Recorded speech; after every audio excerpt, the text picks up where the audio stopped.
starting screen is... Oh, there we go. Okay, I think we're good. All right, let me see. Up, and it says we are live. Oh, and I got the appropriate thumbnail up on YouTube. Nice. You got the right title and everything up? Yeah, I just put Roe v. Wade and other stuff, so I'm sure that will, no one's gonna. That's right. Fucking hell. Okay. All right, let me before we do that. Oh God. All right, man. How's it going? Great. I'm doing great. But yeah, so I'll do a proper intro this time. I'll do a proper rolling in. Ladies and gentlemen, welcome to Next Round on Me podcast. It is Independence Day weekend. The barbecues are out, the people are out celebrating this great nation and everything that we love, our independence, our freedoms.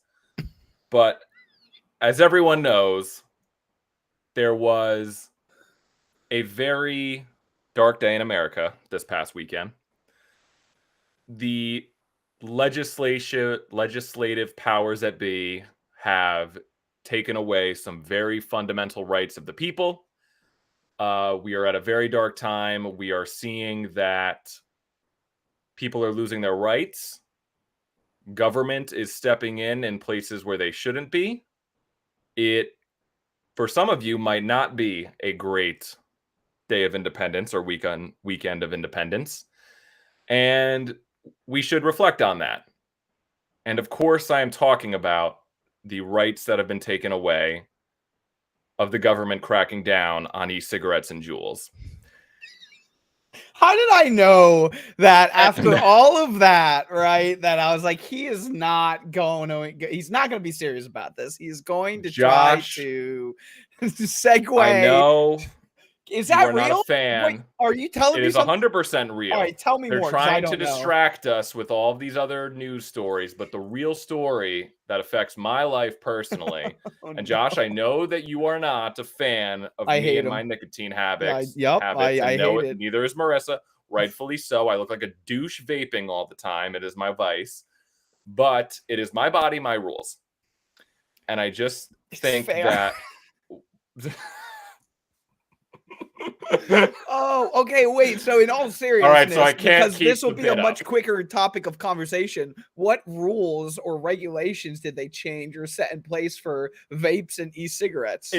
It's actually nothing to do with the Supreme Court. It's strictly the Biden administration that has this very weird war against tobacco.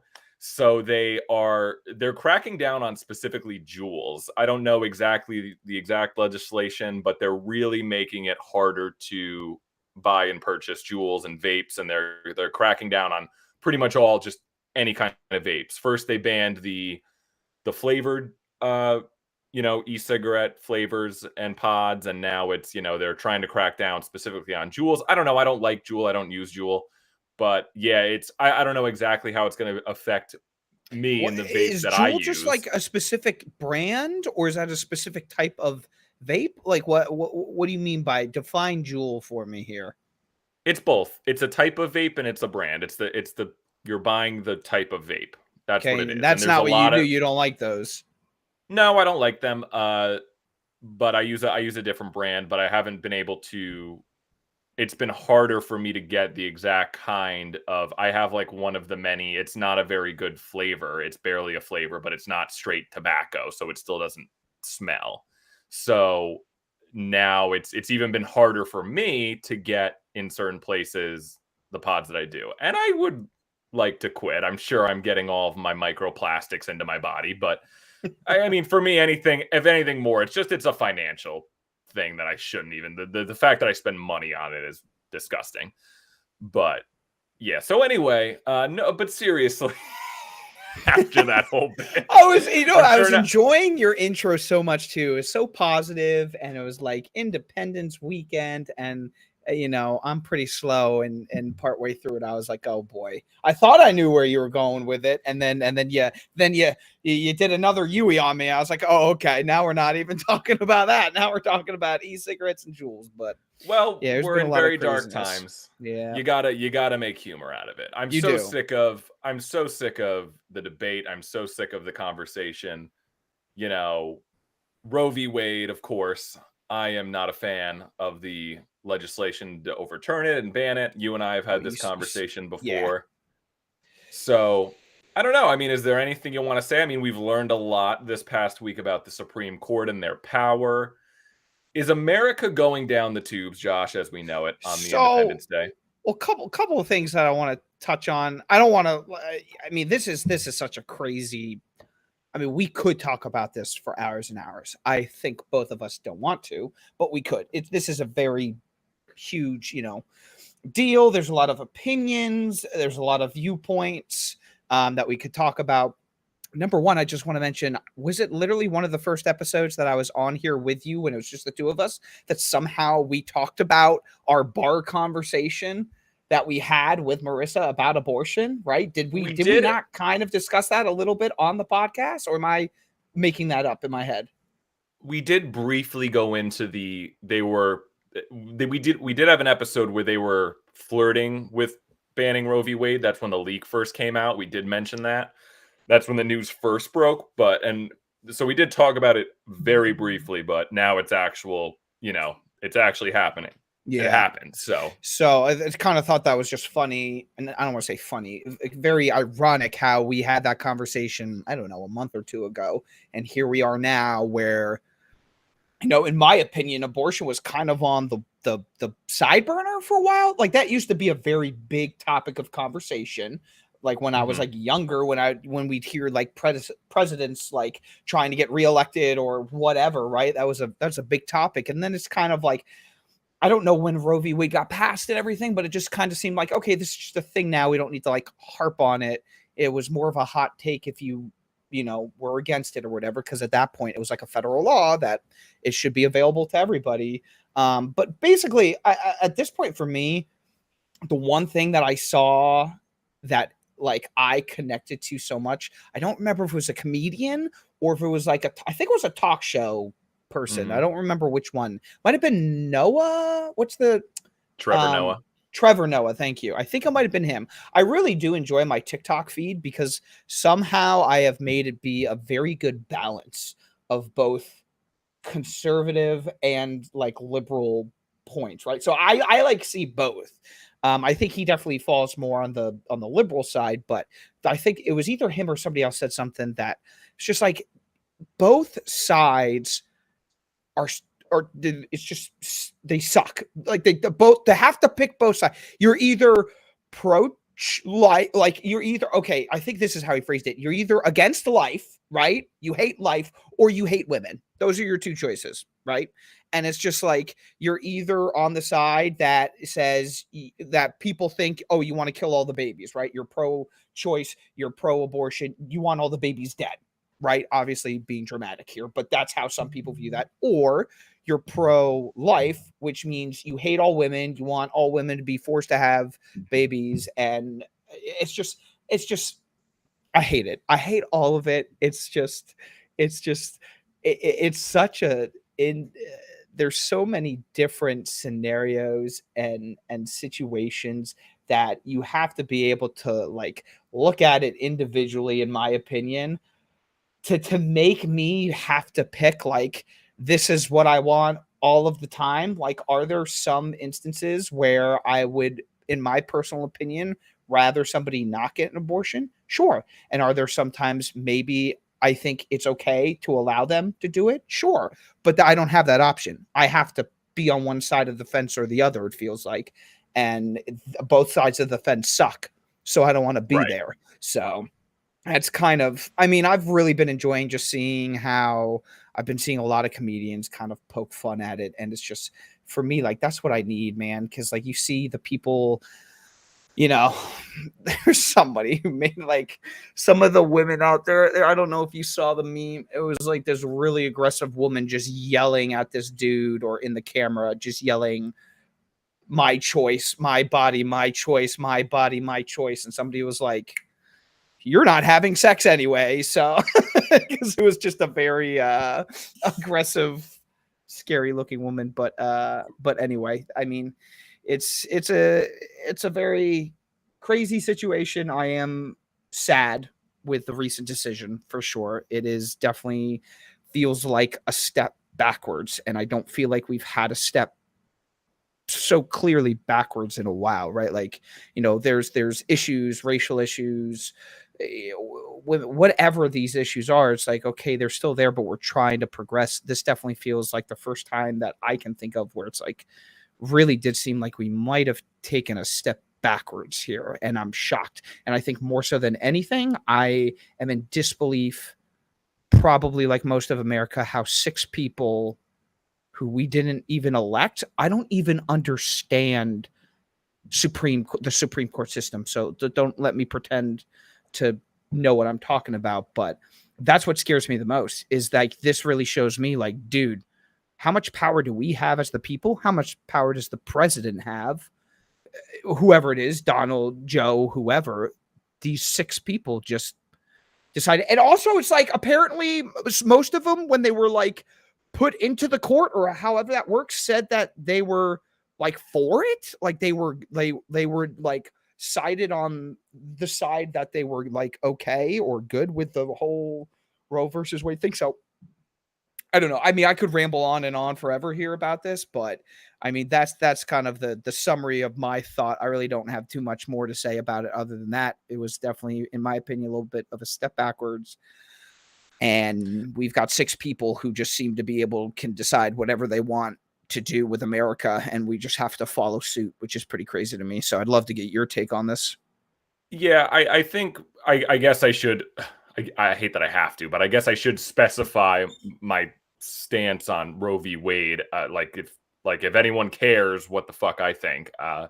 But no, I mean I'm pretty pro-choice. I would say I'm pretty almost like I am very pro-choice because I had this conversation with Marissa, and we've had this conversation tons of times before. If someone wants to get an abortion, I feel like I just don't care. I've never gotten a girl pregnant that I know of. I've never had a kid. So I don't know what that feels like. And then maybe if I had, if Marissa got pregnant and like something, I would feel differently. But from what I know, I don't want kids. And Marissa doesn't want kids, and we don't at this point, and we don't want to go through that. And, we said, okay, we would, I was always for having an abortion, but to me, I look at someone like, oh, I got someone pregnant. I don't see that as my child in there, or at least that's how I think I would think. I don't see that as my child in there. I don't even like. So to me, I'm like, I'm so disassociated from that idea because it hasn't literally been born yet. And that's that whole, when does life begin? Who the fuck cares? But so yeah, that's just me. And I understand, if someone thinks that maybe that's their baby. I mean, in their mind, I understand the idea of they might think they have some sort of say in what that is. But to me, I think the complete other way. I'm like, no, you can't regulate a woman's body. But that's why I'm saying I'm even more of the extreme of to where it's 100% weird if someone's going in and they're like 7 months pregnant and they need an abortion. But to me, it's none of my business and I don't care. I am so much more on the other side, and I understand even to some people might be to a weird extent, like where I just whatever you want to do with your body. I mean, but who cares? So that's just my opinion. But I do think there are a lot of other interesting conversations coming out of this than other just what is your stance? I just find that that's not as interesting. But no, I think one of the biggest takeaways, like you were mentioning, is that we're learning now how much power the Supreme Court has and how much there is a lot of things that the senators and the president can do, but they're not going to do anything because the Democrats are pussies and they're not going to do a fucking thing. They're going to, they're going to say, Nancy Pelosi's going to say, hey, maybe you should contribute to my campaign fund. We need to elect more Democrats, even though we control like the Senate, the House, the presidency, you know, we control everything, but they just don't do anything. They literally don't have the spines to do anything. Did you hear that apparently a lot of people got like text messages from like the Democratic Party or something for like, they used it as like a fundraising mechanism, which blows my mind. Like, they're saying their excuses, and Kamala Harris just had an interview on CNN where basically her only like, because there is solutions that they can. Uh-oh. Can. Oops, did I lose you? Oh, I lost you for a second. Are we good? Okay. Am I good? Yeah, I'm Was good. I I frozen? froze. Are you Oh wait, froze? Okay. Hold on. Yeah, make sure you're still good. I'm still I'm recording. still good. All right. So you were saying something about Kamala Harris or something. Yes. So Okay. Kamala Harris had an interview on CNN recently where she was basically they were trying to press her and say, you know, you could set up abortion clinics on federal land. Are you going to do that? And you know, no matter what state.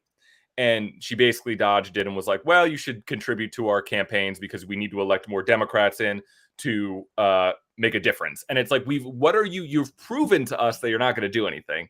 It's the same thing with anything else, like Joe Biden, like they just, and honestly, if you look at Joe Biden's voting record, it comes down to it that I'm not going to get into it, but he basically doesn't believe in abortion. Joe Biden's personal beliefs is he's not really for abortion when you look into his record, but that's not here nor there.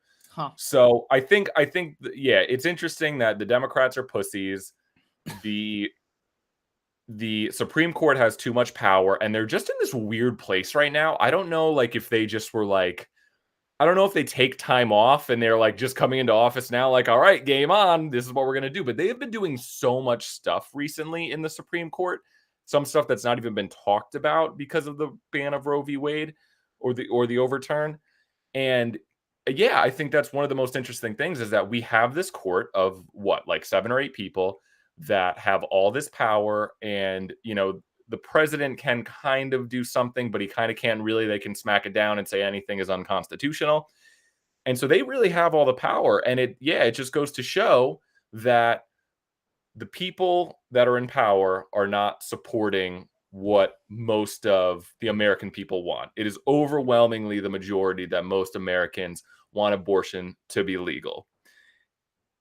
So it's almost like we have no power as the people. The government's not going to do anything for us. The people in power don't represent us.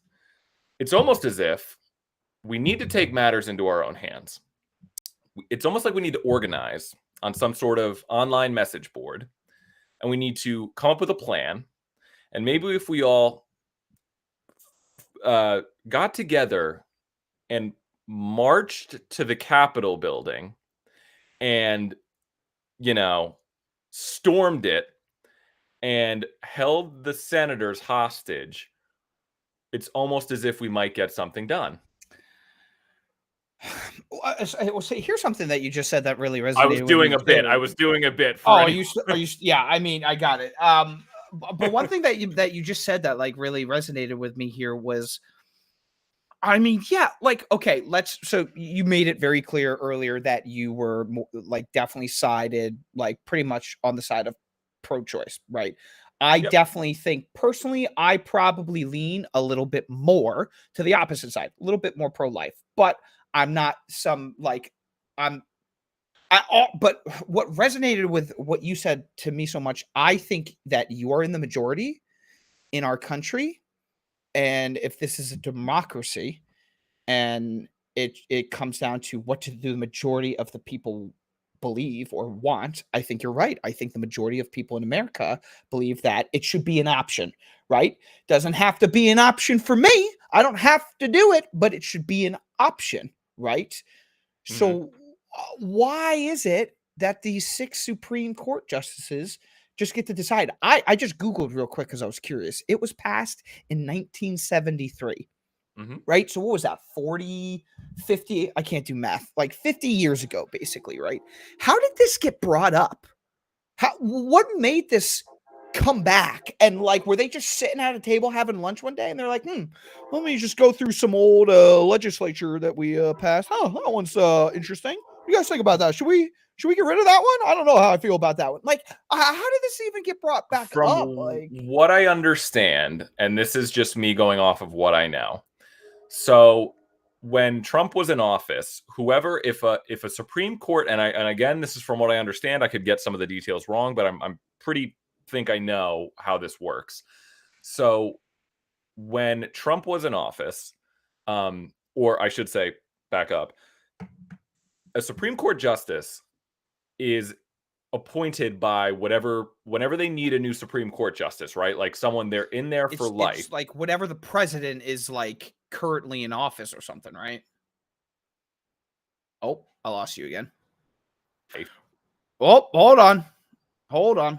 Okay. Okay, you're back with me. Okay, and I interrupted, so go ahead. Whatever Supreme Court justice, like whatever president is in office, that's what you were saying. They're in there for life.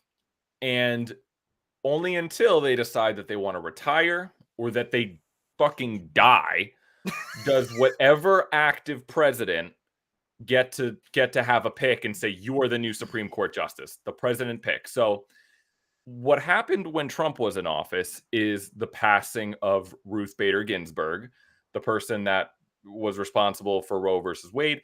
And a lot of people were saying, and now that this has been being overturned, it's almost basically they're saying that she was honestly part of the reason why Roe versus Wade got overturned, because she should have retired because she was like 90,000 years old when Barack Obama was in office. So obviously if she retired when Barack was in office, he would have elected a Democratic Supreme Court justice that wouldn't have, that would have offset the power of the Supreme Court because, some of them are conservative and I don't know how it works if they have a majority, but instead she waited until she was on her fucking deathbed to retire. Or I don't even think she retired. I think she literally just died. And clearly she would have known that, hey, you might be knocking on heaven's door soon. If you choose to keep going while Trump is in office, he's going to pick a Republican Supreme Court justice. So that's basically what happened. So I think what happened was, now that they're coming up with this, now that they have a majority, they're majority conservative. And I know that I believe it's like judges, they're not supposed to identify as either Republican or Democrat. They get up there on the stand and they lie through their fucking teeth. I'm going to represent to the people. And they literally wink to the camera. They might as well just wink to the camera at this point. I'm going to represent for all Americans. Wink. And, and so, but it's impossible to have a non-bias. Everyone has their own political beliefs and agendas. So that's what happened. So now that they have this clearly more conservative case, they're going against what, and that's, I think, what we're seeing. Because I was always like, I don't understand, or I'm saying, like, I could always understand why politicians, we go to wars that make no sense. That's all because of the military industrial complex. We can advertise for prescription drugs in this country that like no other countries can. That's because of big pharma, and they all buy the politicians, these corporate interests, and these all this PAC money that they get.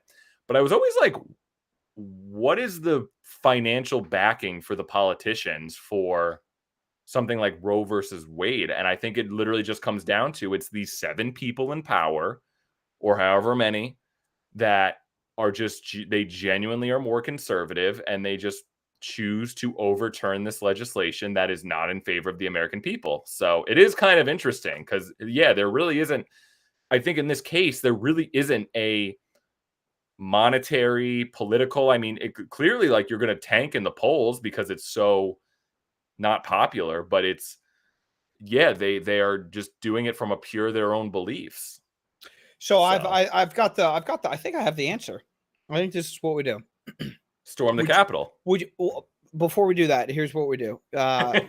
Would you agree that everybody in America, for the most part, has a cell phone? Yes. Right.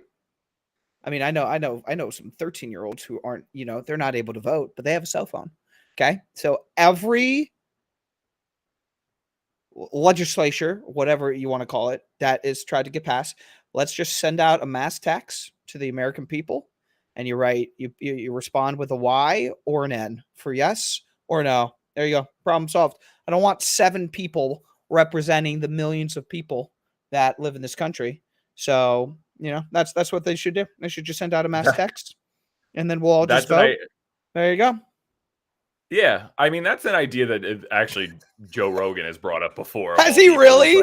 I mean, there's a part of me that thinks it's hilarious, but then a part of me that's like, dude, why couldn't you do that? Like, no, he's brought it up as a legitimate argument. Why can't we vote through our cell phones? Why isn't there an app? And of course, you go, oh, the cyber, like they can infiltrate it. But I mean, come on, you can't get with the voting polling machines. You can cyber anything. Like I don't know. I don't know. There's got to be a way, but it's like instead of a social security number, just have my cell phone number be my social security number, and so I only get one vote. You know what I mean? Like.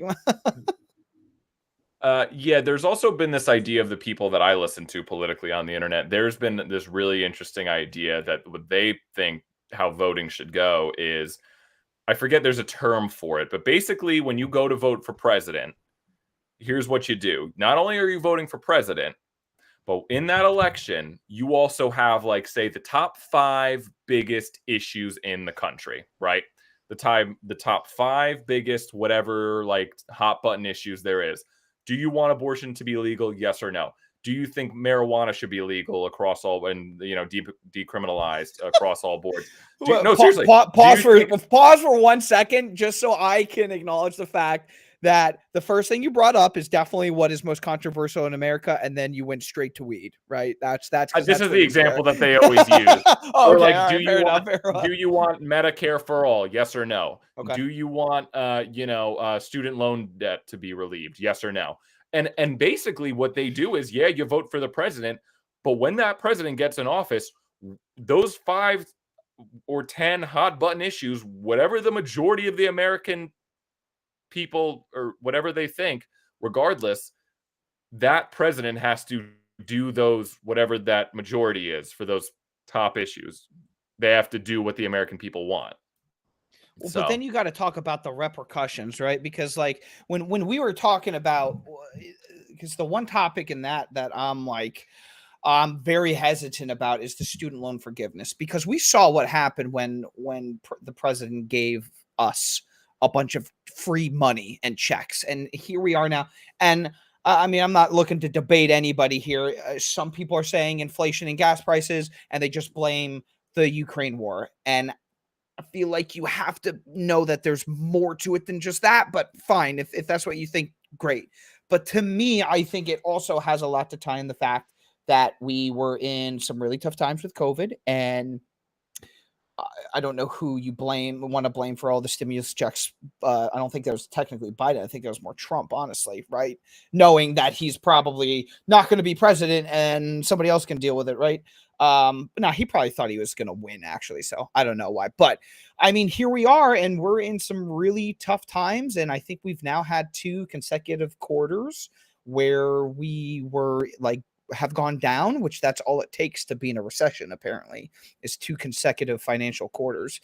And I can't help but feel that as we're getting closer to the midterms, I don't know, dude. I'm so politically just illiterate, but like most of the people don't know that are posting about these political issues all week have no idea half of the things that we've said. Right, but like I can't help but feel that they're going to use the student loan forgiveness. Oh, 10,000, if it's a federal loan, not a private loan, $10,000 forgiveness. And I'm like, dude, you're just like this, very similar to just printing free money. And we're now seeing where that's getting us. And it's like, dude, it's like the answer can't just be to give us free things, because like we are always going to pay for those things in the end, in my opinion. So I mean, I don't want to sit here and I understand that the position that people are in as far as student loans is terrible. I think instead of getting rid of the consequence, right? Okay, let's talk about this then. If we get rid of student loans, $10,000 of student loans, but change nothing, you're giving some people a ladder, but you're also not getting rid of the shovel that people are going to continuously dig themselves into, which is the way we just allow people to take 40, 80, 120, $160,000 for a loan. We just give them the money to go to school when they're 18 years old, like me, and have no idea what they want to do for the rest of their life. You're going to help a lot of people right now, but we're going to have a whole new generation doing the same thing. So, can we maybe also change how predatory these people who loan this money out are really being? Because they're just preying on these kids getting out of high school, being told by their parents, go get a college degree. You need to go get a college degree. Don't go to community college because only stupid people go to community college. You got to go to a 4-year college, and you should party, and you should go to Penn State because it's a big one and costs a lot. Like, it's just like all these pressures and like misconceptions. So it's like, I don't want to be a Debbie Downer here, but like, if sure, it might make a lot of people happy right now, and he might get reelected because he gave $10,000 student loan forgiveness. But if nothing changes with how the student loan works, it's just going to all happen again. So, like, maybe also change the beginning process and not just the turmoil that happens at the end of it. So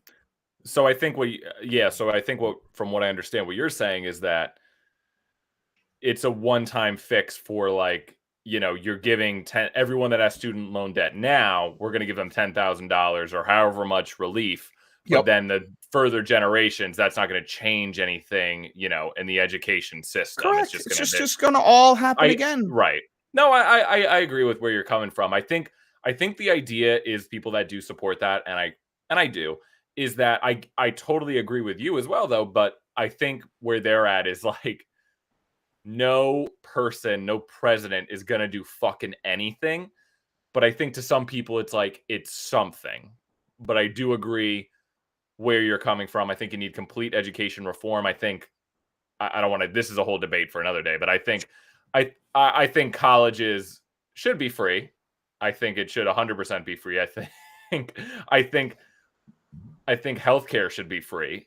And everyone always asks, the whole, right side argument is always, how are you going to pay for it? How are you going to pay for it? How are you going to pay for it? The amount of money that we spend on military and war, no one ever has a question about that. No one ever says, when we go to war for offensive purposes that have nothing to do with us, the trillions and trillions of dollars that we've spent on Afghanistan and Iraq and all of these wars that meant fucking nothing for us, and were ultimately just the military industrial complex. I'm going to throw all these terms out there because but no one ever asks, well, how are we paying for that? If like a percentage of that money, there's been studies done, like the amount of money that would get you so sick of how much we are, like, literally the world police, the amount of money we spend on just packing arms and weapons. And it's all because of these, these Raytheon, Boeing, all of these, the military industrial complex, these corporations that, these defense contractors, they get into the pockets of the politicians, and that's what happens, and yada, yada, yada. They all have ties, and it's oil. And so that's where it basically comes down to. We can basically we can make healthcare and we can make college free in this country easily with just cutting down a tiny percentage on our military spending. That is completely not for the American people to begin with. So that's kind of where my brief summary. I get that. I mean, I think for me too, what I have come to learn and understand is, like, I totally get why people want healthcare to be free. I would love for healthcare to be free. I totally understand people want student loan forgiveness. That would be great for a lot of people. Like, I think that'd be great. I just think it's also important for people to ask the question, what are some possible things that could happen if this happens, right? So, and that's where I try to come from is I don't know, right? I'm not sure what would happen if healthcare all of a sudden were to be free.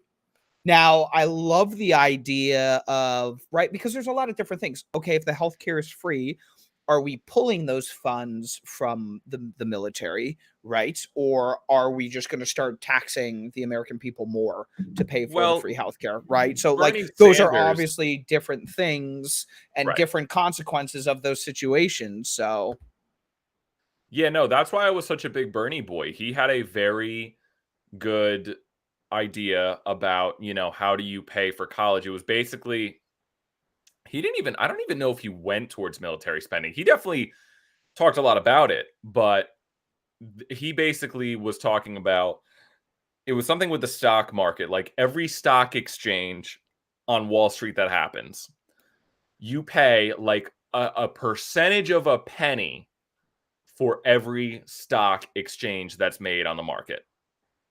Because these people have been bailed out like crazy. Every time you sell or buy a stock, there's like a 0.001 tax on it or something like that, from what I understand. And basically, the studies have been done. You could literally pay for free college for the entire fucking country by taxing these transactions. So, which the stock market, it's all a scam anyway. I mean, America it really is, everything is such a man. fucking scam. I The love military is a talking about this scam. stuff with you because I feel like, you know, we agree enough, but also respectfully disagree on enough. But at the end of the day, it always ends with me just being sad about how everything is just run and works. And it's just like, ah, man, it's just, it's No, ridiculous. it's I got charged $50 the other day from my doctor's office because I missed it and I didn't tell them I wasn't able to go. So now I got to go and call them and tell them I didn't get a reminder phone call, first of all, and also try to be nice to the person on the other side of the phone, knowing it's not their policy, but like, can you maybe not charge me $50 because I missed my doctor's appointment because work has been crazy and my foot was bleeding everywhere the other day? And like, give me some help, please. And it's just it's tough. I don't know. I just get sad. Yeah, I think the main takeaway for me, yeah, of course, you know, that's my stance on Roe versus Wade. Oh my God, they overturned Roe versus Wade. That'll be the clip for TikTok. Nice. I can, Nice. yeah, That should be the just so everyone thumbnail. knows. Like, so anyway, yeah. But no, I think the biggest takeaway is the issue at hand is a little boring to me. I don't think there's much to debate. I don't think that's interesting. I think there's a lot of other interesting aspects to this shit. Like I said, we now are realizing how much power the Supreme Court has. It's terrible. I mean, in Texas, I won't even get into that. But I just want to say it's so interesting to me how many people just think they're activists for posting things online and not doing anything don't to get me help the started. cause. How many of these fucking chicks going on there and posting stories about abortion and saying, here are your rights, just all these things, they just retweet something from someone else and they act like they're Jesus Christ, and men too, for like just posting all of their beliefs on social media. How many of these people like had redneck boyfriends and just voted for Trump in the last election? I just can't. Like the hypocrisy and just I can't. How people think that they're activists because they post stories is like I skip through 90% of these stories where people they all just everything is about image. Everyone, it's not about women's rights. It's not about making sure that you know you're doing something to make a difference. It's that I need to let everyone who follows me know that I have this position. And it's all about me, and my position, and I need to pwn the other side. Wake up call. My body, my rules, and it's all this shit. I'm sorry. Go into the fucking street and join a protest. Do something to make an actual difference, because I don't want to see your fucking stories anymore. I'm so sick of the like just posting on your story or your Twitter feed and then just, you know, acting like patting yourself on the back. That's right. I did a good job. People, I should be praised. Yes, queen, for my take. on just poning the other side. That's all what it's about.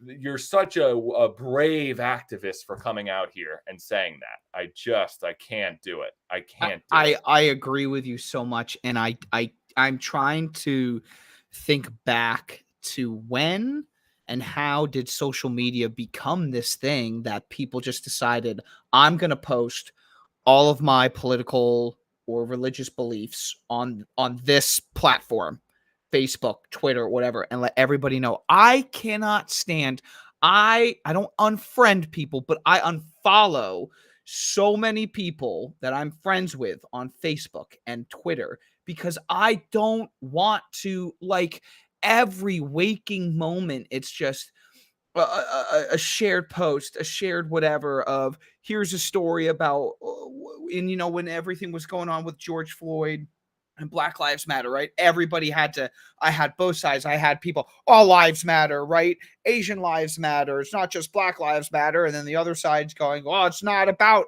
it's just like, dude, I can't stand. But then on the flip side, I don't want to take away anybody's, like, if that's what they want to do, man, then that's what they want to do. I don't want to take that away from them. If that's what You makes can them do whatever happy, you want. I don't want to police anyone's. then go for it. But just know I'm unfollowing you because I don't want to see it anymore. And if you're gonna think less of me because of that, great. I don't think less of you for doing that. I just don't want to be bombarded every time I go on social media by that. And that's my problem, right? So I either unfollow Right. you or I stay off social media, right? And so I can acknowledge that that's my problem. If you want to do that, go for it. But to me, I'm just like, like you said, it does nothing. Like, go get involved. Like, you're not going to go change anyone's mind. Go hold up a sign and say beep for whatever. If that makes you happy, get out there, or talk to your local. Right, you can go do that stuff. I think that is the most empowering thing somebody could do, is actually, like, try to email and talk to your local government to tell, like, for whatever don't reason, fucking like, post about it. It's all in self-interest. no, it's Everything just, is in self-interest. just to make themselves look good and feel better, and you're 100% right. But yeah, no, it's I just hate seeing it. I don't care. I don't want to police how anyone posts. I'm sure I've posted political things before, memes, I don't care.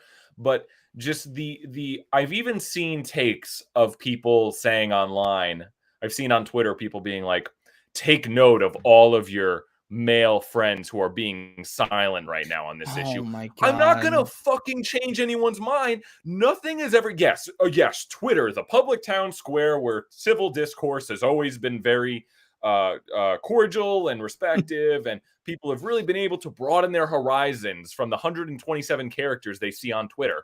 It's fucking disgusting. I can't even fathom dealing with this shit anymore. It is fucking so abysmal. I can't do it. Yep, I can't I do agree. it. I agree.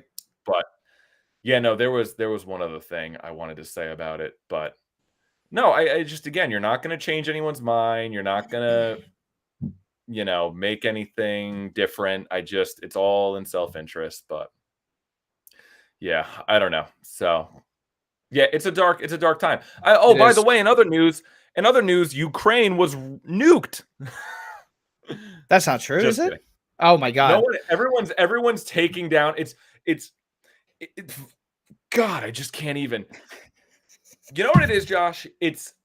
You had a great point on the last episode or a few episodes ago. You said we have the Johnny Depp trial, we have COVID, we have the shootings. What is going to be next, Dan? What is going to be next? It's always something. Here it is, Josh. Yep. Spin the wheel of the It's what it tragedy feels of like, America. man. It's Spin crazy. the fucking wheel. No one gives a shit about the kids that died. There could have been 3 school shootings in this fucking week, and no one would have gave a shit because abortion got turned over. Everyone's taking down their Ukraine flags, and they're putting up my body, my rules flags. Pick a fucking issue and stick to it. Don't just post whatever is trendy on social media. Pick a fucking issue and make that your thing.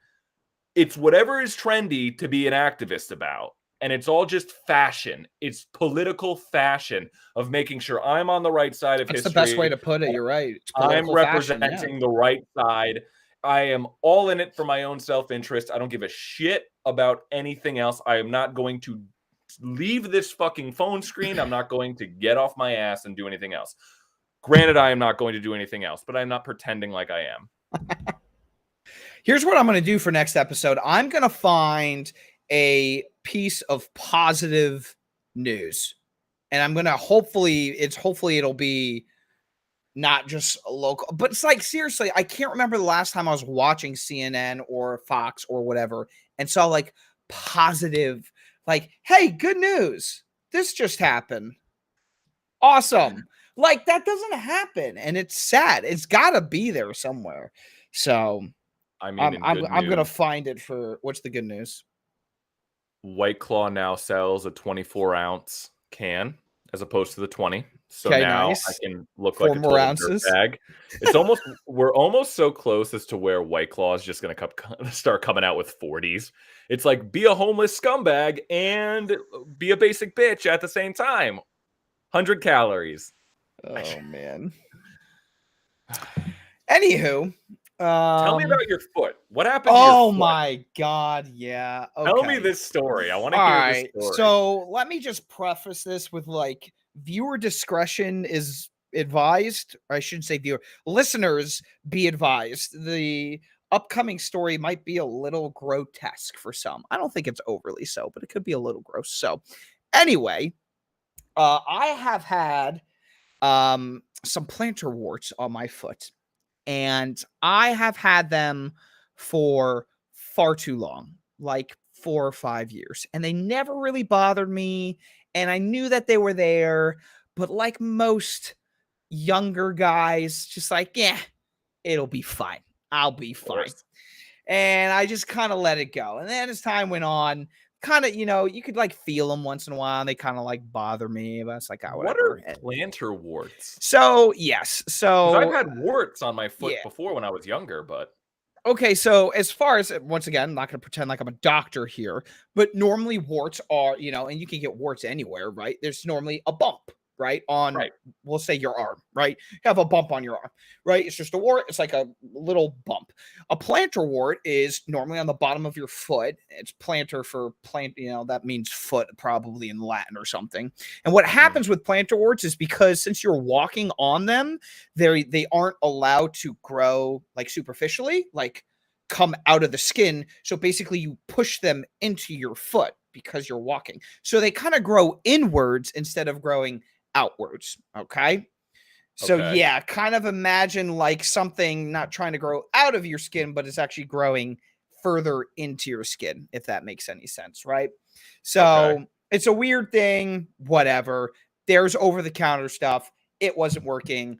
I went to what's it called? A podiatrist. Podiatrist? That sounds right. I think that's right. A foot doctor. And he was doing some stuff. He would basically kind of, as gross as it might sound, take a scalpel and kind of shave it down until I would start to bleed. And then he put like this acid on it. Okay. And I did like 4 treatments of that, and it wasn't working. And so I told him, I said, listen, this is my insurance sucks. Okay. We're going back to health insurance here. My insurance is terrible. My copay is like $75 every time we do one of these sessions. And there's always a bill that I end up having to pay after it too. Right. So we already had done 4 of these sessions. I was like, I can't keep doing this. So I said, what are my other options? He's like, well, your other option is I numb your foot and cut it out and cauterize it with a lightsaber. And I said, I'm on board. Let's do that. Wait, say that again. He does what? So we'll just kind of fast forward to current day. So this was Wednesday. I left work a little early, went to him. He did a local anesthetic, right? Just put a needle in my foot, numb my foot.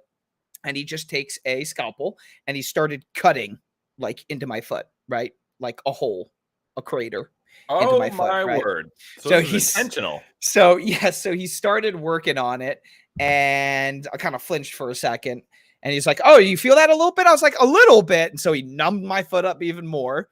and then kept going. So he cut the, so Dan, I'm telling you, dude, when he cut this thing out and he put it on the table, I was like, there's no way in hell that that thing just came out of my foot.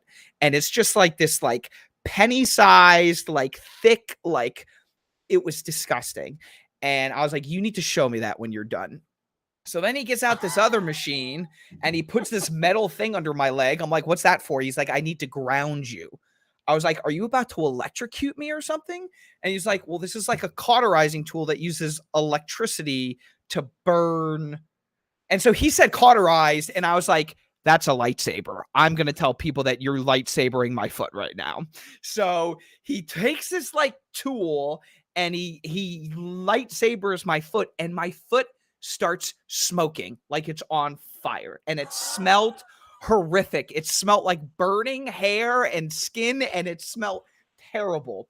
So he burns the wound to like kill stuff and also like heal it, and I don't even know, right? And you were numbed. And I was numb. So I was literally talking to the nurse next to me. I started laughing because I was like, yo, it's funny because I can only imagine what he's doing there, like doing to my foot right now, and I can't feel any of this, but I'm gonna feel it later, right? It's like when you go to the dentist, they numb your tooth or numb your mouth, and they're like drilling at your teeth and yanking teeth out, and it's like, can't feel any of this now, but it's sure gonna suck later. Like, so anyway, Jesus. yeah, so he only did one. I have two. I had one on my big toe and one on the side of my, like near my pinky toe, kind of on the side, but more on the bottom. So I told him, take that one out. It's bigger. It's bothering me more. Get rid of that one first. I told him, I was like, can you just do both? I just want to get them. I want them out. He was like, you're going to be more than miserable if I take both of them out right now. So he said, we'll do this one today. We'll wait 3 weeks. And boy, am I glad I listened to my doctor, because he took that one out. He wrapped me up. He put some big gauze and wrapped my foot up. And then I went home and my foot was numb. I had to go and house sit for somebody. And I am sitting at their couch with their little dog next to me. I'm watching Twitch on my phone. I think I was cooking some pizza in the kitchen. And I stand up because the timer went off. I go into the kitchen, walking around in the kitchen, get my pizza ready, all excited, kind of like hobbling on my foot, just walking on my heel, right? I'm not like walking on it, even though it was numb and I could have. I still knew I have like an open wound, so I shouldn't. So I'm hobbling around in the kitchen. All of a sudden, I realize I slipped on something wet. I'm like, that was weird. I look down. There is blood all over the kitchen floor. I look at my foot. I have bled through the bandage, and I need everybody to, nobody's going to believe this. My sister is the only person who will ever understand even a little bit about what happened in that house. Because when I say that I bled through it, I'm not talking like, oh, you could see a couple drops of blood. There was blood like pouring out of my foot, right? I went back into the living room and saw a puddle of blood that somehow I couldn't feel my foot was sitting in because my foot was numb.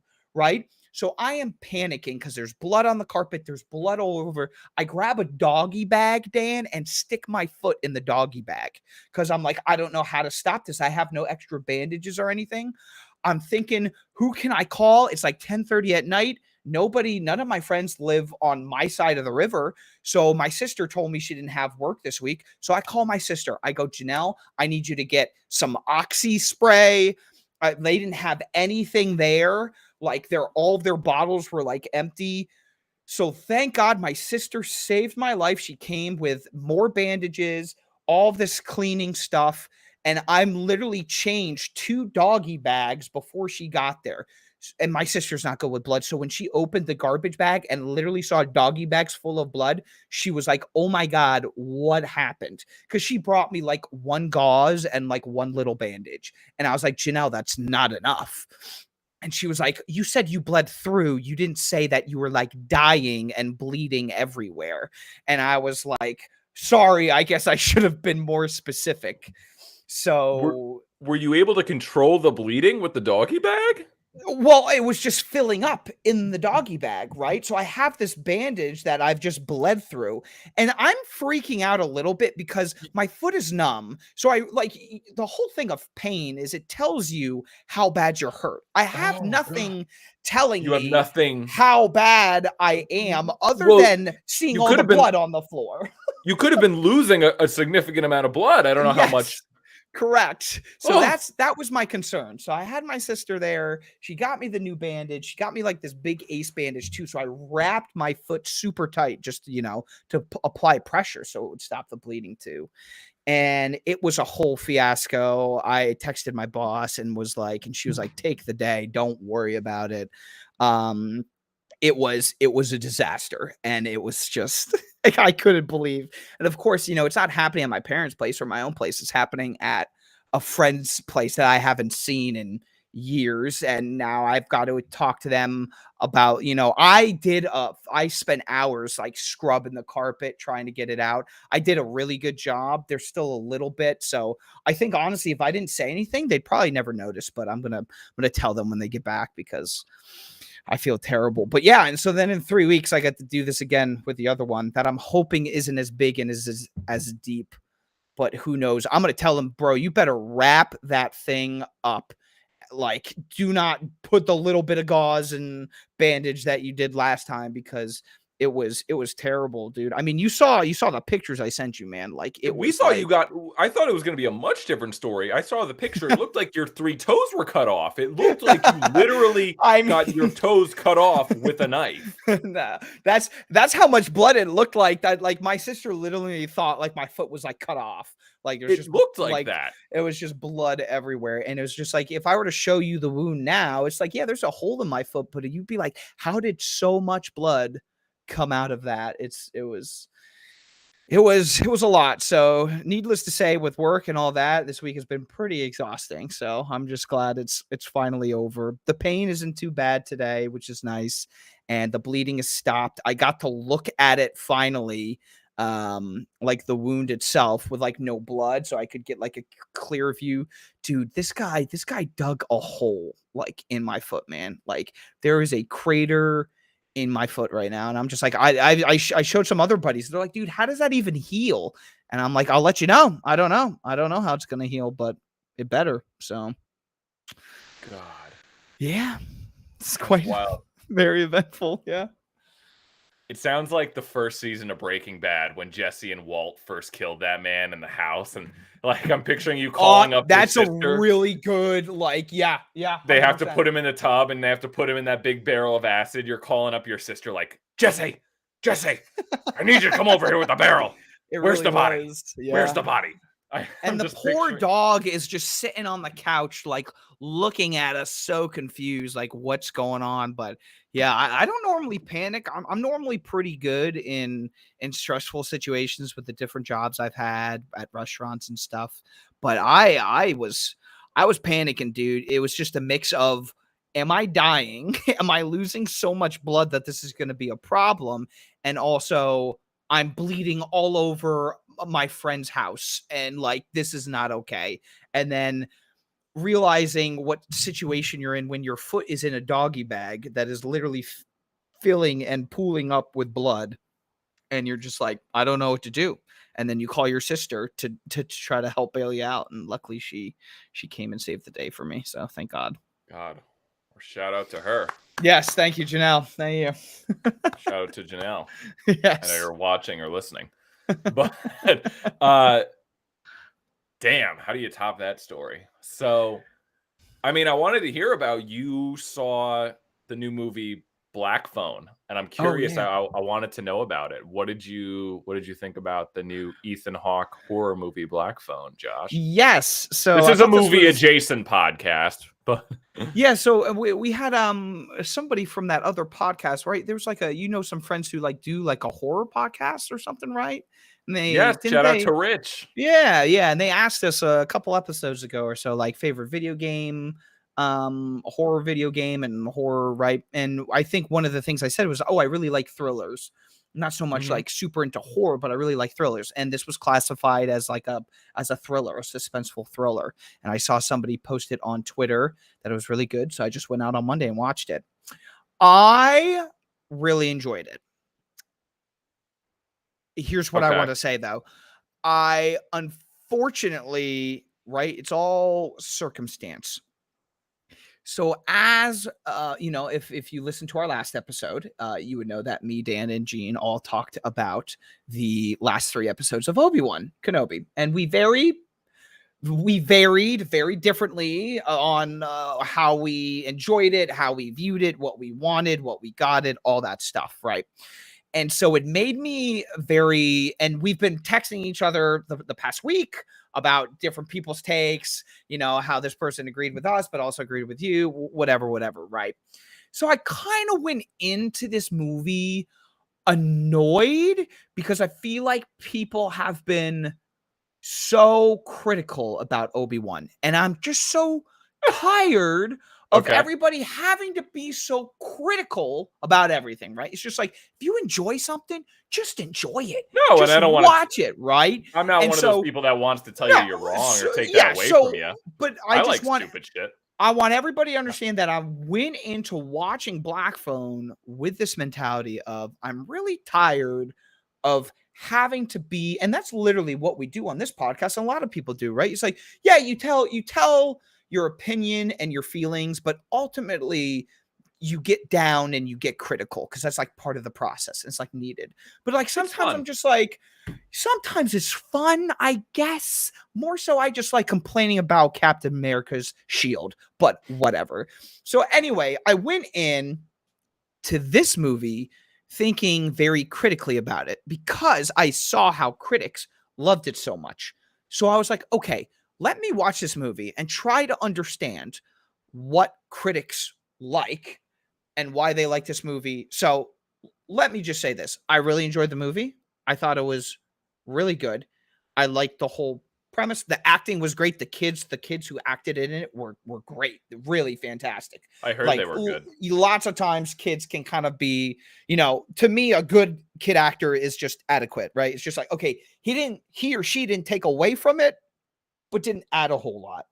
Like, I don't know. I would even go so far as, I know a lot of people have been saying that they loved the Leia in Obi-Wan, and I enjoyed her, but I wouldn't go so far as to say she was great. I don't think it was necessarily on her. I don't think she was maybe even given enough lines or material to be able to be great. But she was fine. She wasn't bad. But I wouldn't say she was great. I'd say she was adequate. She was good. It was fine. I thought these guys were great. So the only thing that I just can't understand, once again, how in my head there are just some glaring things that sometimes I just don't understand how nobody else talks about it. And maybe it's just because I'm stupid, but in Captain America, my thing was with the shield.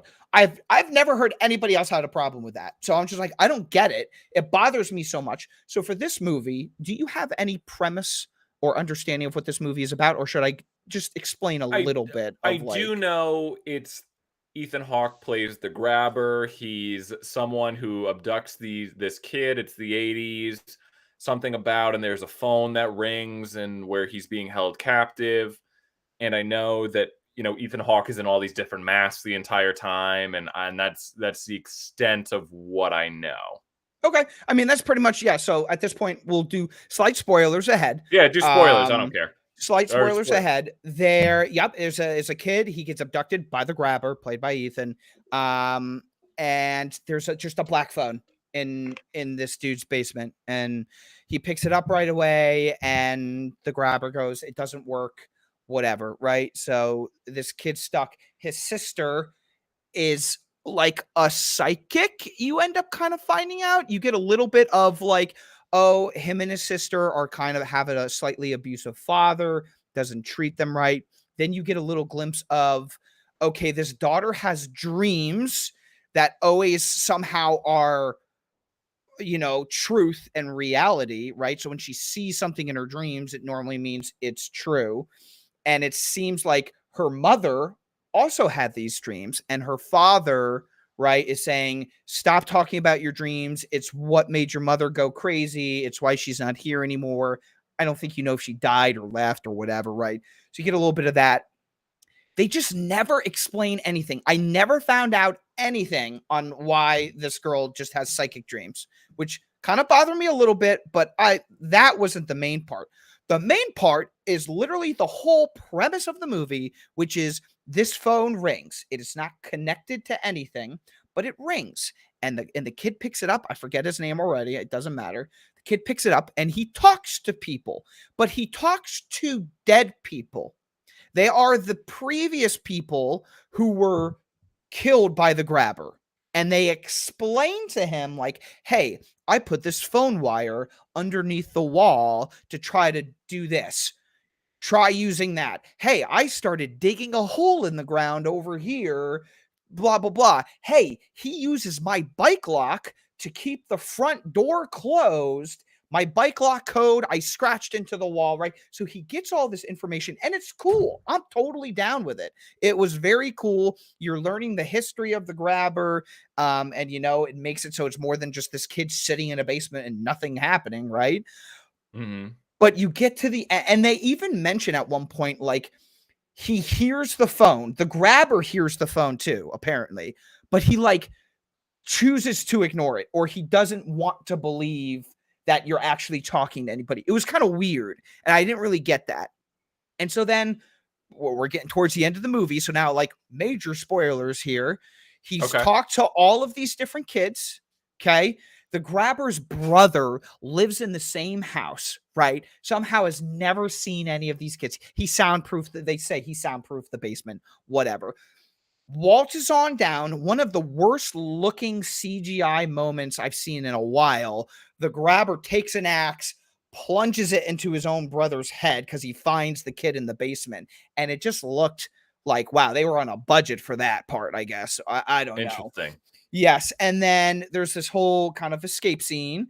And long story short, he had all of these, like, traps set up basically after he had talked to all of these previous kids who had gotten killed, but tried all these different things to escape or use as a weapon or whatever. And he ends up getting out, right? And basically the movie's over. The grabber had two houses, one where he buried the kids, one where he held the kids, and all of this stuff is explained, but there's no explanation at all as to how did this guy talk to these kids on the phone? Was it another supernatural power? Like his sister had these dreams? And it was just very odd. And so it's like, I see critics giving it great reviews, and I can look I enjoyed the movie enough where I'm not like, I would still say go watch it. If I didn't just spoil it to you, I would tell somebody, oh, go watch it. If you like thrillers, it's enjoyable. It's a good one. Great acting. There's nothing too over the top. There's not a bunch of blood or anything. There's no jump scares or anything. I think there was like one jump scare that got me. Somebody laughed at me in the theater, actually. I think there was one jump scare that was like hardly even a jump scare. I'm bad with those kinds of things. So I really enjoyed the movie. I really enjoyed the movie, but it just kind of bothers me sometimes when we're so critical of things. I haven't really looked in depth into a critic's review, so I'd love to see somebody else's take, or if anybody else had any problems with that. Or maybe I missed it and just wasn't paying attention, but I never got an explanation on how this phone worked. I mean, it wasn't anything special about the phone, I would imagine. It was just like somehow this kid was able to connect with these dead kids and get all this information. And that was the only big negative thing that I had about the movie. But overall, would still suggest going to watch it. The acting was great. The overall premise of the story was great. The whole pacing of it was really enjoyable. And I don't feel like we get a lot of those, quite honestly. I don't think we get a whole lot of thrillers. And I mean, my take. I'm just happy to go see anything that doesn't have, a superhero in it or Godzilla or whatever. It's just a change of pace for me. So I really enjoyed it. It was something new, something different. And so, yeah, but just a little shocking that it's like, it's got great reviews. And to me, it did have something that was pretty big that was just never explained. But maybe that's not important to some people. I don't know. Yeah, I've seen some reviews about it, and I've seen a lot of people, yeah, liking it, and there's been a lot of hype about it. But I have listened to, like, I think there was one podcast that covered it, and they weren't super thrilled about a lot of it. I mean, they were just kind of meh on it. So my question for you is, yeah, because I think there are certain movies where you watch and there's elements that are fantasy, that are supernatural, that are just never explained, right? And sometimes in those movies, you're meant to just accept that, yeah, that's not never explained, but the story that I got was great because of it. So there are sometimes, obviously I didn't see the movie, so I'm just trying to understand because, like, for example, one of my favorite movies is, and it all depends on tone a lot of times, I think, right? You, like, if you're going for a more serious tone, it clearly, this seems like it was a more serious tone, or you're Yep. going for a more campy, schlocky tone.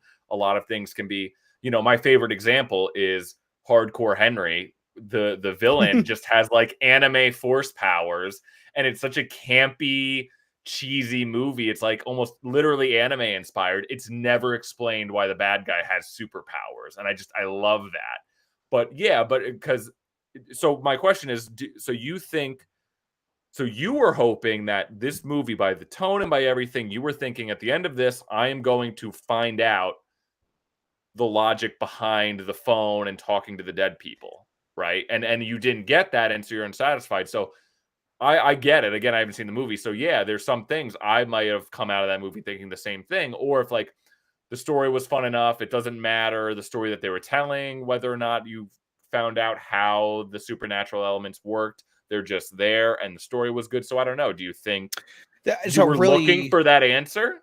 it's a really interesting point. I like the way you asked that. I think, to me, there's like kind of two factors. Is like, one, how big of a plot point or an issue to the story is whatever we're talking about, right? So in this specific instant, um, I'm talking about the phone and how the kid is able to talk to these dead Right. kids on the phone, right? And this isn't like, it wasn't like, oh, that was just one scene in the movie. It just happened, Sounds and like we're it was a moving on. big plot It's point. it's the whole movie is this kid Right. talking to Right. these dead kids and getting I'm curious. information, right? Yeah. And so, to me, when it's as central and important and as core to the movie as that is, to not give me any explanation feels a little, I feel a little cheated, and like a, how could you not have at least, right? And let me try to give another example. I don't need a good explanation either.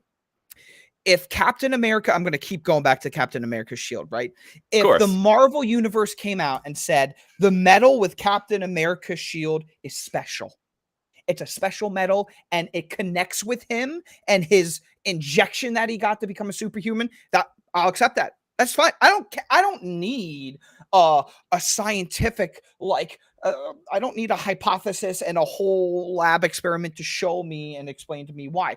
The Force in Star Wars, we just watched Obi-Wan. My dad got frustrated in Obi-Wan a little bit at the very end because he was like, he made me pause it when Darth Vader just held the stone when Obi-Wan was kind of like trying to throw it on it. And he literally told me, he's like, pause. This was my second time watching it. So I paused and I'm like, what up? And he's He like, pulled up a chalkboard, like, he, so let me explain this to you. and he was like, why don't they just do that? And I was like, it's totally a good, like, I get it. I said, Dad, I like the way I justify it in my head is that, like, we've seen all these crazy powerful It's a Jedi, writing right? tool. They use it when Yes. they And it's like we've seen Yoda versus oh gosh, what's his Count face? Dooku or Count Dooku, thank you. Sidious. Versus Sidious, and it's right. It's like an honor thing in my head, right? Where it's like, okay, they're either both fighting with the Force or they're both fighting with like They're lightsabers. samurais. Yeah, Right, there's an etiquette. whatever. They take time to Exactly. take off their robes before they just go, "Oh, I'm just gonna force run and stab you." But So right, there's an but my etiquette to point the too, duel. yeah, there's an etiquette, but also what I mean, just the Force in general. The Force doesn't make sense, but their explanation is it's in the universe, it's around everything, it's in It's a everything, writing and you just tool. go, It's not. cool. I'm okay in this universe. The Force is just around everything and in everything. In the Marvel universe, the special metal that is made up that makes up Captain America's shield, bonds with him. It allows it to bounce around. Cool, right? So like I can accept cheap, stupid justifications just as long as you give me a little bit of it, right? I'll get on board as long as it's not so outlandish and so like little thought put into it that is like you didn't even try. Right. But with Even if this like one, they there was alluded just to at no the end that explanation, there's an underworld, or these people are still like right? Or spirits among something. you, or Get more explanation of the kid's so mother. you Maybe think the kid's mother was like a witch and right. experimented witchcraft. Like any little thing to be like, okay, so it seems like this is what's going on. There was just nothing. So The you think only it was little setting thing. itself up to, okay, at some point there's going to be some sort of lip service or some sort of answer to this plot point, I would have and thought you like just felt we got a unsatisfied. little bit like the only supernatural thing that they clearly explained was like, okay, his sister dreams, right? Has dreams, and literally the police use her, right? Like she woke up one morning and saw the house that he was like taken to, basically, that she thought she saw him taken to. And she Okay. leads the police to that house, right? And like the police initially aren't on board because it's like they think she gets information wrong, but then they end up realizing that her information was correct. So then they go back to her and they're like, "Oh, like did you have any more dreams?" basically. So it's like, okay, like we're clearly utilizing his sister here to advance the plot, and we got to get some explanation. And he never had any kind of dreams or anything. He just got taken to a basement towards the beginning of the movie, and all of a sudden he's picked. So I don't know if I was supposed to draw the connection that, oh, his sister has supernatural abilities, so somehow all of a sudden now he's in a basement and he can pick up a black phone and talk to dead people that are, so just, conveniently the dead people who were killed by the same guy that's holding him hostage, and can tell him all about the basement he's in. I don't know. So I just think when the plot point is as big as that and I get no explanation on how that worked, it just feels a little, yeah, I don't know what else to say other than just kind of cheated, or just like, did we forget like to put in like some lines about that? I don't know. I don't know. Yeah. But overall, if I What did, would you rate it? uh, Not that you have a letterbox or anything, or I don't. I mean, it's to me the threshold like is like 8, right? Once I get into 8s, I really enjoyed a movie, so I'm gonna give it like a 7.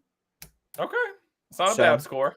no, it was good. It was enjoyable. I think honestly, if I wasn't just so desperate for new things, probably would have been a little bit lower. But just the fact that it was just a breath of fresh air for me to just watch something new and different that wasn't related to Star Wars or Marvel or anything that I previously known, I'm gonna give it a 7. So I think Nice. I would love for you to still watch it because I think you would probably find more holes in it than I did. It's Um, also, yeah, no, I think I would give it a shot. I'm not, sometimes too, I mean, with my rating, or not that it fucking matters, I'm not a critic, but like who cares what I think about anything? Like why? But anyway, no, but like me and Josh have had this conversation. It's like sometimes I'll just like I'll rate movies on Letterboxd just because it's fun and I get to log what I've seen.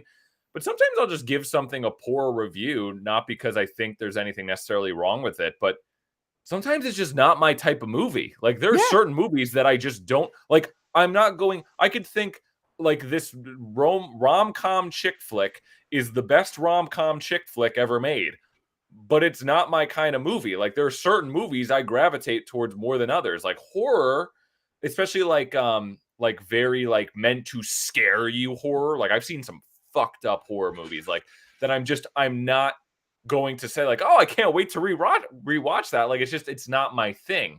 So everything is subjective. Everything's on your own taste. Like I'm not sitting here trying to judge a movie objectively, like, and that's fine. Like, so it just all goes towards your taste, you know? So that's how I kind of feel about it. But no, I mean, I don't know. Like, again, I'm not a big horror person. I thought it was more of a horror movie than a thriller. Maybe not, but um, I would definitely. Well, I guess that I guess my question to you would be what defines horror? And I'll tell you mine first. Like the difference between a thriller for me normally, this could just be completely wrong and I could get roasted by you and anybody who listens to this. Normally I think of thrillers as any kind of movie that's quote scary that basically has almost like no violence in it and it's not relying on gruesome horror to Right. horrify me. So like things like what were we talking? Paranormal Activity and everything, right? Like at least the first. I don't know if they end up getting more gruesome or anything, and you see people's bodies or whatever. But for the most part, those were pretty tame, and there wasn't violence at least until the very end. There was only one violent scene I really felt in this one. There was some blood shown in flashbacks of like kids and stuff, but it was really just the brother getting the axe in the head that was gruesome, but it was very Right. quick, right? It wasn't reliable. Or something like, I don't know, Texas Chainsaw Massacre, any of the Jason movies, right? Like things, yeah. Well, but then that's actually interesting because yeah, I don't know. So that's kind of the difference that I draw. So yeah, I wouldn't describe this as a horror, but maybe others would. I don't know. Yeah. No, I think no, I think you're right. I mean, I would. Yeah, like a thriller is a very vague genre. I Yeah, when I would think of thriller, I would almost more use like the word suspense, like it's agreed. suspenseful. But even that, there's so many subgenres. There's subgenres in horror too. There's slashers. There's like activity is a found footage. That's a whole genre within itself. I mean, I guess the when you're watching a horror movie, I guess it just comes down to more of what is the filmmaker trying to do? Are they trying to make a movie that is genuinely trying to scare you and terrify you? Or are you trying to tell a story that's very suspenseful? And some of them can be kind of both, like they cross over a lot where they have elements of each in one another. They mix, they go like one's more horror thriller, one's more thriller horror. I don't know. So yeah, I don't know. I mean, some of my more favorite movies are very violent, but they're not horror. I mean, I don't know. It's yeah, so it's Yeah, it's just like music genres, It's like exactly. hey, you could have they have country songs now. Kane Brown is like a rapper and he's a country artist. I mean, he's like out there doing songs with Sway Lee and like and fucking and he's like he might as well just spit a freestyle at this point, and about his truck. I mean, so things genres mix and that's cool. It is. It So is. yeah, I mean, I'm glad you liked it. I mean, my God, Ethan Hawke. This is the third big project he's been in this year. I mean, he's having a bit of a good year. It was Black Phone, he was in Moon Knight, and he was also in I'm looking one him of up my right now because I don't really know him all that well.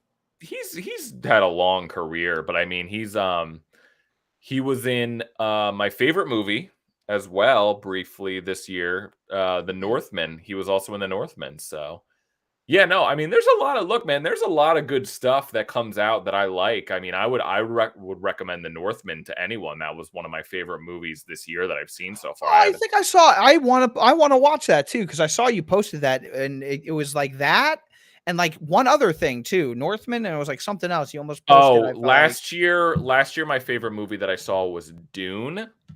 That was my favorite movie. okay, Last year, Dune. I would say probably one of the best movies I've also seen this year is Everything Everywhere All at Once. that's the one that you told. Yep.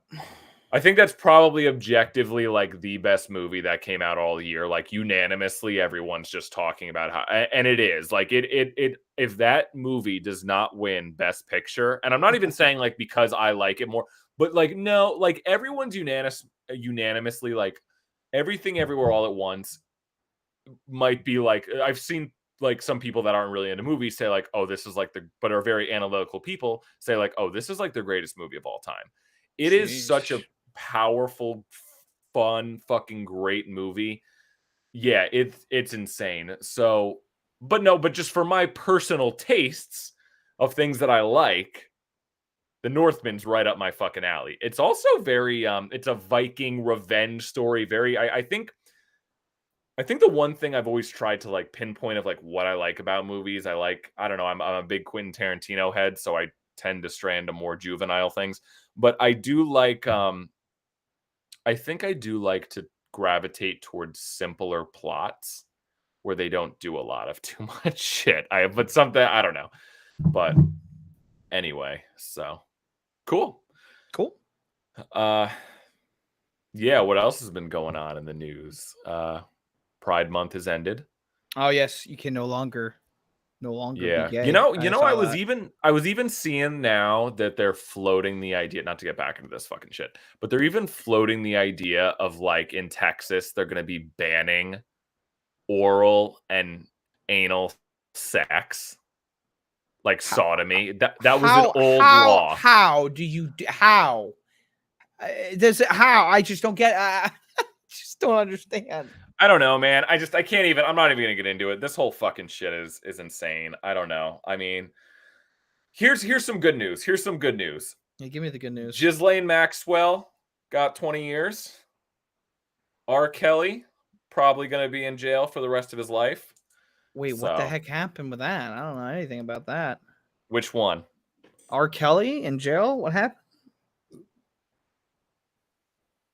Do you not know about his trial? I did not. It was not as big as the Johnny Depp one, so I did not see it. Wait. This was a couple months ago. He was Oh no, I'm not even gonna go. Okay. R. Kelly was running. I'll look it up on my own. I had no idea. Oh, wow. God. See, I'm telling you, dude. Unless the news blows it up like they do with all these other things. They did a few months ago. He's going to prison for being a complete pedophile. Yikes. Well.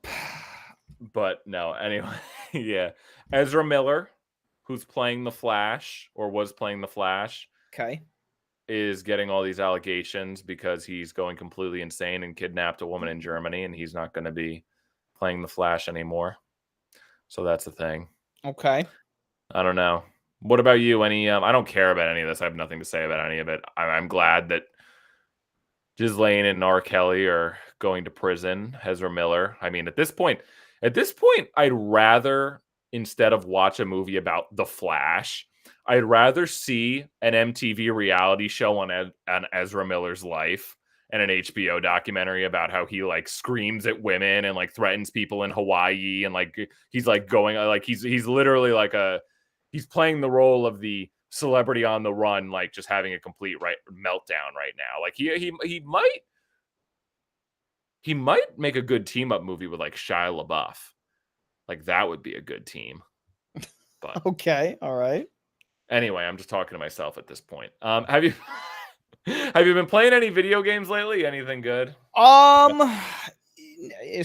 We've been talking lately, honestly,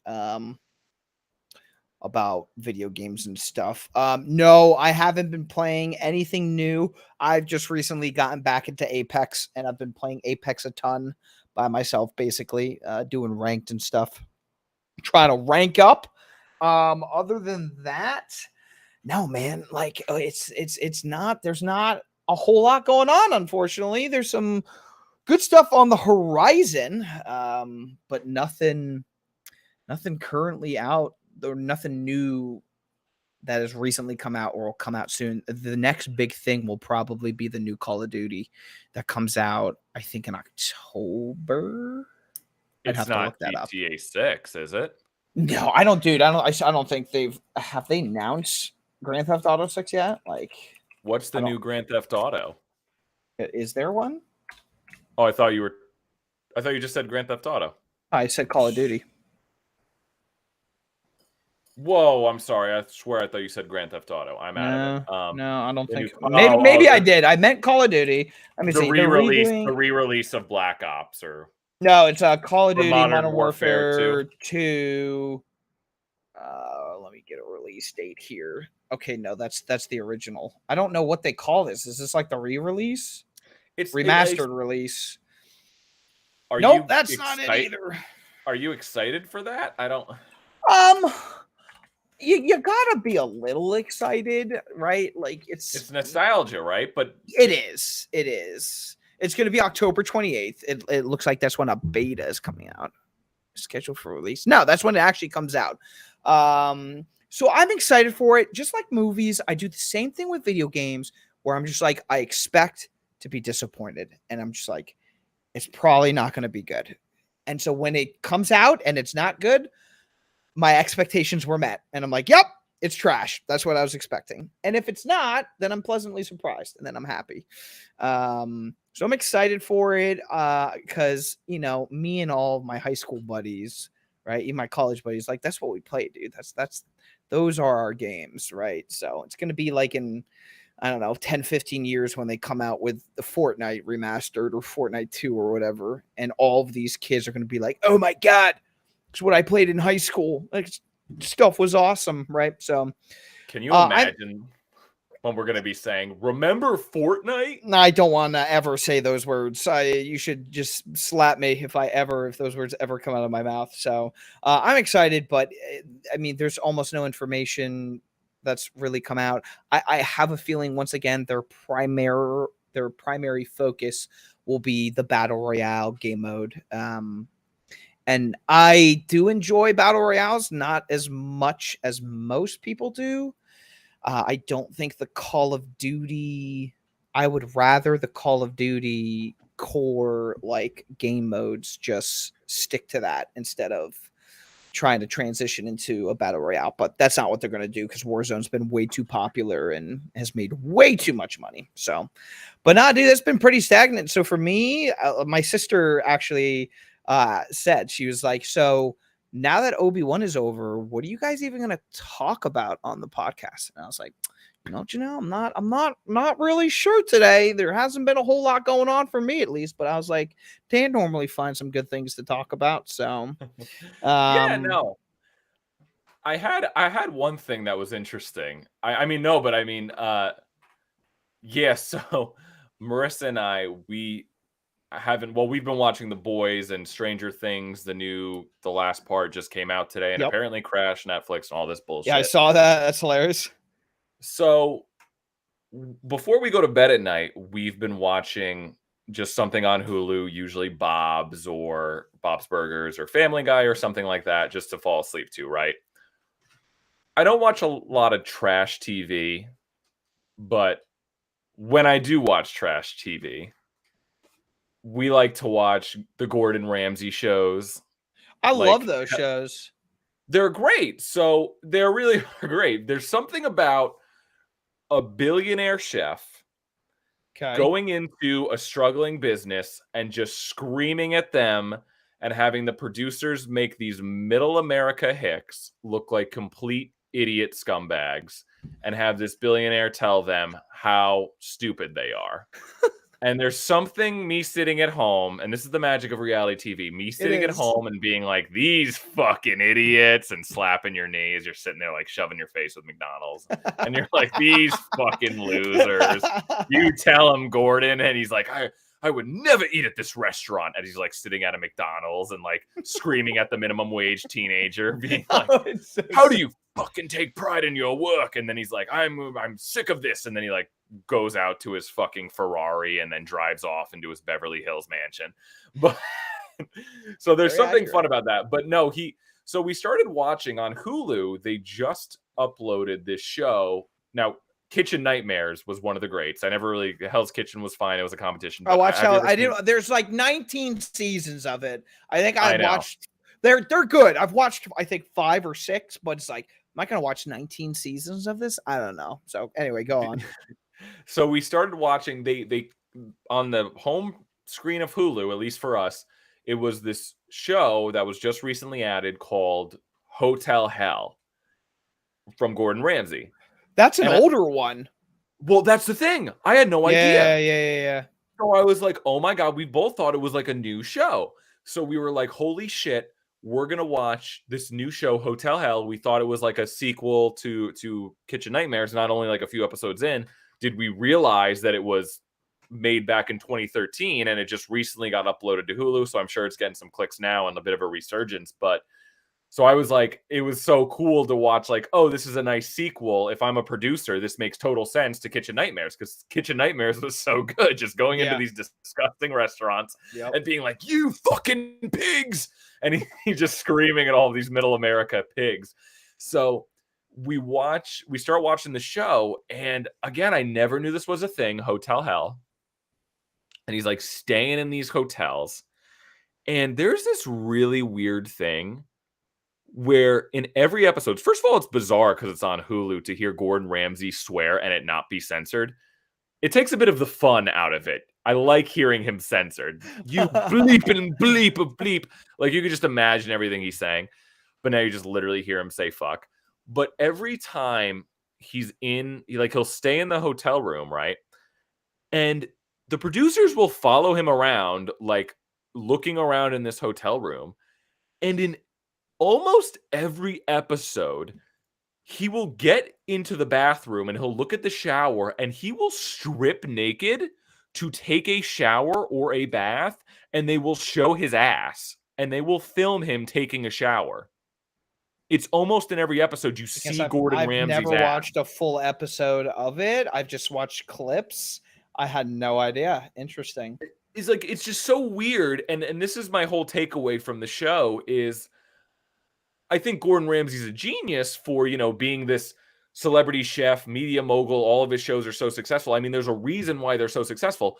But I think he's also smart enough to where I think he's a little bit in on the scam too, where these reality shows are just so manipulative and they're just made to be over the top and dramatic. I mean, there's a scene where in one of the hotels, like he does the most over dramatic shit, Gordon Ramsay, where there's one scene where he's asking the hotel owner, like, do you guys have a gym? And they're like, no, well, there's one next door. And he's like, what? And he's standing in a robe, right?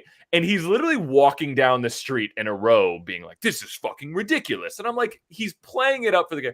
Not saying he clearly knows how to make a good reality show. Yes. But can we stop acting like he's like this extremely like intelligent person that we should worship and he's just the second coming of Jesus Christ?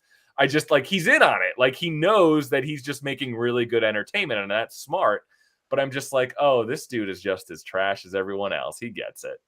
So that's hilarious. Did you guys ever see the episode of the Kitchen Nightmares where I don't remember their names? There was literally one. It's the only one I've seen where he walked out on them. It was this crazy lady and her husband. Her husband would take the tips from the waitresses, the waiters and waitresses. And the wife was like kind of in the kitchen and the cook, and she would just yell at the servers about anything. And he had a conversation with them and basically said, like, you guys need to basically like be honest with yourselves if I want to help you. And they were basically, they went back and forth and he left. He didn't end up doing like the whole thing with them. And I literally Googled to see like what they were doing now. And they've like moved to like different restaurant locations. It's like, dude, they looked crazy, like actually certifiably insane. Like, how could you take tips from your waitresses to like pay your, like, that's insane to me. I don't know. I'm just so fascinated with how much of it is real, how much of it is staged. I mean, I'm watching these episodes, and as we're on like season 2, and these people go on this show, I'm like, do they not know? Have they never seen this? They've seen the show. They know that they're going to look like idiots. They're going to be made to look like idiots. So there's even like points where I swear to God, and it's like there was this one episode, right, where we were watching Hotel Hell, and there was this one kid that worked in the kitchen, and he like was special needs, and like all of this sweet music comes up when Gordon comes and talks to him, and he's like, oh, you're really fast. You're really fast. Oh, you're doing great in the kitchen. And he's like, what do you want to do for a living? He's like, I want to run my own business. And he's like, wow, that's fascinating. And sure enough, at the end of the show, Gordon's like, I'm going to pay for your college, young man. Yes.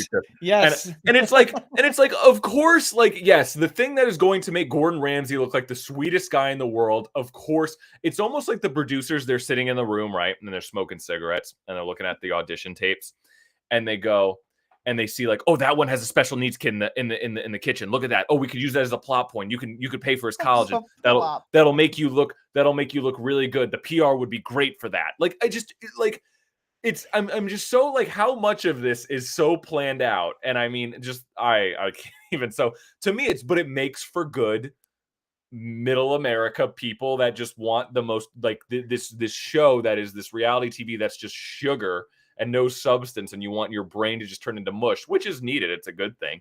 But it's like, that's all it is. It's performance, you know? It's how much of it is real. But anyway. Oh, man. But I did see that you were talking about. Yeah, that was a good one.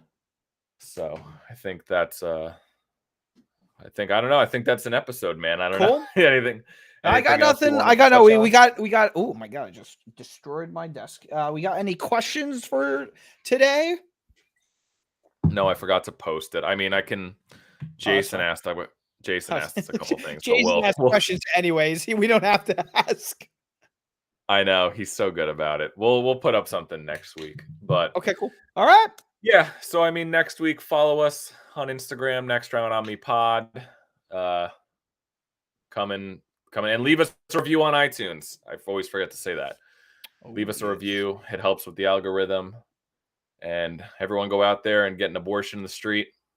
And, you know, give your significant other. Dude, the way you always start and end the episodes, I just can't. I just can't do it. My girlfriend, Marissa, she's sitting next to me and she's packing her bags to leave at this moment as she's listening to my words. God. And we'll see you next week, everyone. Take care, everybody. Goodbye. And let me know when you're going to pause. Oh, I did. Sorry. Okay, that's fine. All right. Well. All right.